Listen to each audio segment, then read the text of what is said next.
5절로 8절입니다.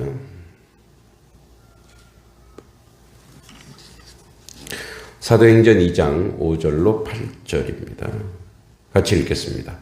그때 경건한 유대인들이 천하 각국으로부터 와서 예루살렘에 머물러 있더니 이 소리가 나매 큰 무리가 모여 각각 자기의 방언으로 제자들이 말하는 것을 듣고 소동하여 다 놀라 신기하게 여겨 이르되 보라 이 말하는 사람들이 다 갈릴리 사람이 아니냐 우리가 우리 각 사람이 난 곳 방언으로 듣게 되는 것이 어찌 됨이냐. 아멘. 자, 5절부터 이제 이때 또는 그때의 이 시점은 유대인의 명절인 오순절을 지칭할 수도 있고 성령 강림의 때를 의미할 수도 있습니다. 그래서 두 가지 의미를 모두 가리키는 것으로 이해해도 좋을 것 같습니다. 이제 경건한 유대인이라고 했는데 이 경건한이라고 하는 것은 하나의 호칭에 불과한 거죠. 그러니까 어떤 야 정말 저 사람들이 경건하다, 참 경건하다, 좋다는 게 아니라 그냥 우리가 얘기하듯이 성도들 뭐 이런 표현일 수 있습니다. 물론 그 안에는 아주 율법에 열심인 사람들이라는 표현도 들어있죠. 경건한 율리베스란 뜻으로 신약 시대에는 유대인들에게만 사용하던 그런 말이었습니다. 유대인들이 본래 하나님의 선민으로 경건하게 살아보려는 마음을 가지고 있었기 때문에 경건한 유대인이라는 표현을 얘기하죠. 그래서 이방인들을 가리켜 경건하다고 할 때에 사용됐던 말과는 조금 다릅니다. 따라서 본절에서 이 표현은 오순절과 그 규례를 지키기 위해 모인 유대인 중에 율법을 잘 준수하는 사람들이라는 표현이죠. 자, 그 다음에 천하 각국으로부터 와서 예루살렘을 우거하더니 그러니까 유대인 중 다수가 바벨론에 의해 남쪽 유다가 멸망한 후 즉 BC 586년이죠. 각국에 흩어져서 사는 디아스포라들입니다. 여기 우거하다라는 말은 카토이쿤테스는 보통 한 곳에 머물러 사는 것을 뜻합니다. 특히 헬라어 본문 구절에서는 각 지역에 거주하는 사람들을 가리킬 때 이 말을 사용된 것을 볼 때 어떤 사람은 예루살렘을 거주했던 것으로 짐작할 수도 있습니다. 그러나 8절과 11절의 내용이 외국에 거주하던 디아스포라를 암시하기 때문에 오순절 절기를 지키기 위해 일시적으로 온 나그네라고 추정할 수 있습니다. 6절에 보면 이 소리가 나매 큰 무리가 모여 각각 자기 방언으로 제자들이 말하는 것을 듣고 소동하여 이렇게 되어 있습니다. 이 소리는 뭐냐?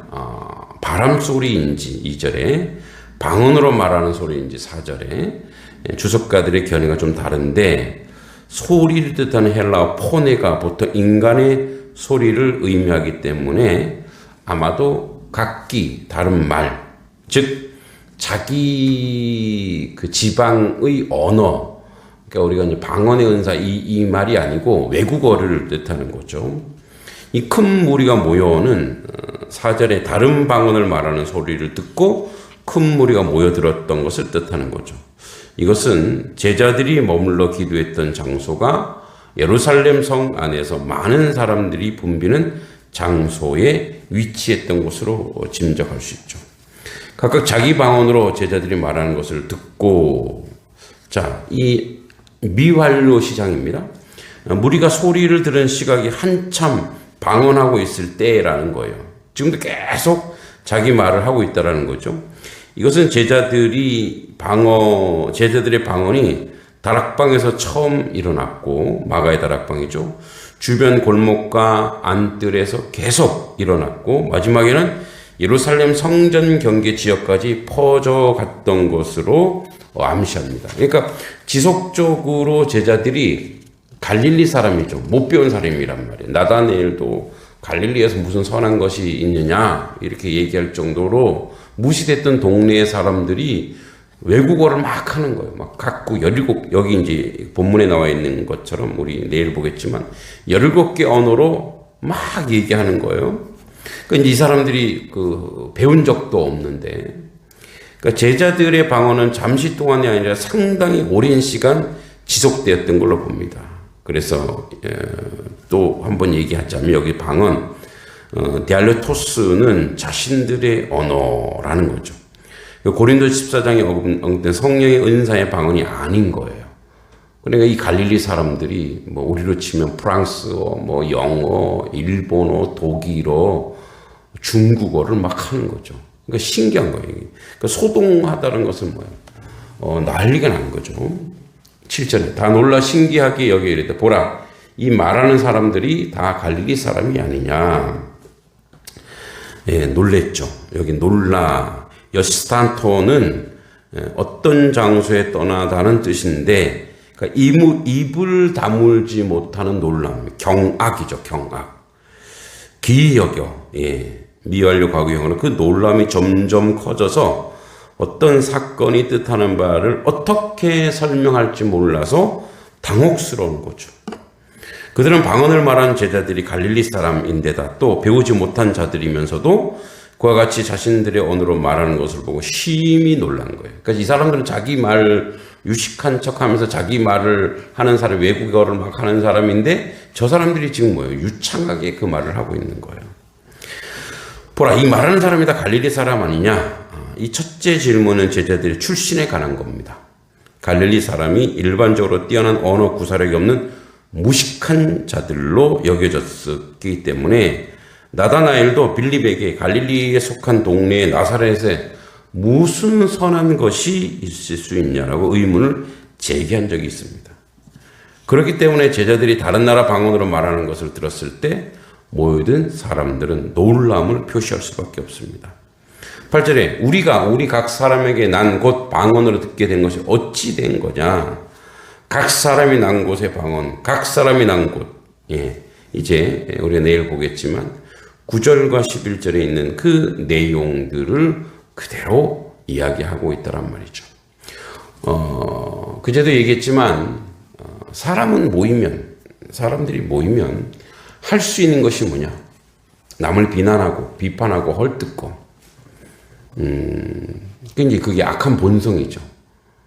그리고 더 힘이 세지면 누구를 무찌를 생각하고 뺏을 생각하고 침략할 생각하는 것이 인생이라는 거예요. 이 바벨탑 사건 이후 창세기 11장의 바벨탑 사건 이후 지속적으로 인생은 그렇게 살아왔어요. 그런데 그 인생들이 모여서 하나님을 예배하고 하나님을 찬송하고 복음을 전하고 선한 일을 행하고 은혜의 자리를 나가고 이 혁명적 사건, 이게 바로 복음의 진수요 복음의 핵심이라는 거죠.